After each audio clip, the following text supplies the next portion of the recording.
Good morning, everybody. Monk here. I just saw a sign as I was coming up the hill this morning, and it said, Mount Katahdin, Maine, 910 miles.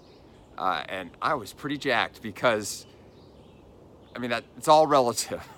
Because I started, and the journey's 2,190 miles, and to see it below the 1K mark, that felt good, and I needed that because boy, this heat now with the heat index up yesterday over 100, it's going to be over 103 today. So Monk was up at 4 a.m. and we're hitting the trail early to try to get in as many miles as I can before it just becomes just too difficult. And really the biggest concern I have is the air quality, which is like as you're trying to hike. But this is our last day in Pennsylvania, and I'm kind of nostalgic about it. It's been a great state. It's been a tough state, challenging state. But a beautiful state, and for as bad as the rocks have been, well, for me they're not that bad, but depending on your perspective, and that's why I thought I'd give us a little shot since it's our last day here. We're gonna walk and talk and hike with Monk here, and I'm gonna show you the rocks of Pennsylvania.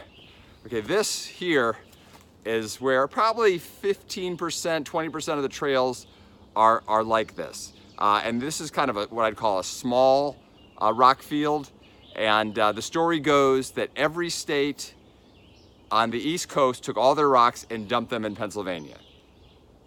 I don't think that's true, but that's what hikers like to say.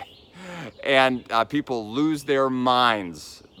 They go crazy over these rocks, and it just gets a little overhyped, but it all depends on your perspective and your weight of your pack and your footwear, and there's a million different variables that go into it. But for me, I was struggling with the rocks a little bit, and I realized, look, I just need only two things you can change in life: your attitude or your approach. That's it. So I changed both. And my attitude was, I thought, you know what, I'm gonna treat this like a little kid. See, if kids saw this rock field, they'd be like jacked. So I thought, all right, I'm just gonna have fun with these rocks and treat it like you're going over a river and just skipping, from rock to rock, and that's been really worked out great for me.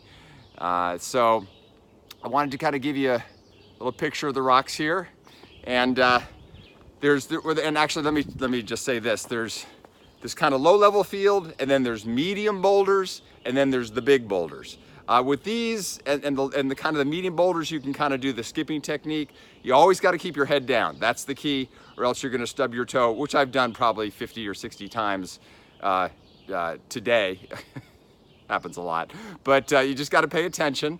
And with the big boulders, you do what's called rock scrambles. You put your trekking poles away, and you got to use 4 points of contact to go up and over the boulders. And there weren't a lot of those, but there was enough of them. But this is the low-level field, and so let's take a shot at this together.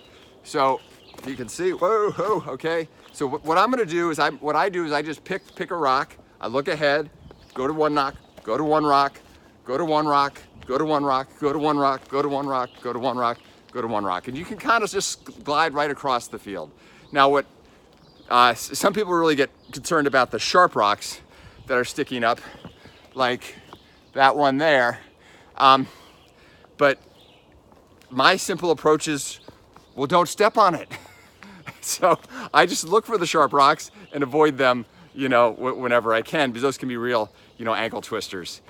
So that's hiking the rock fields in Maryland. Pennsylvania, sorry about that. Last day in Pennsylvania, we're gonna go down to Delaware Water Gap. Gonna end the day probably around like noon or 1, since I started so early, hopefully. And then we're across the river into New Jersey tomorrow. Monk out.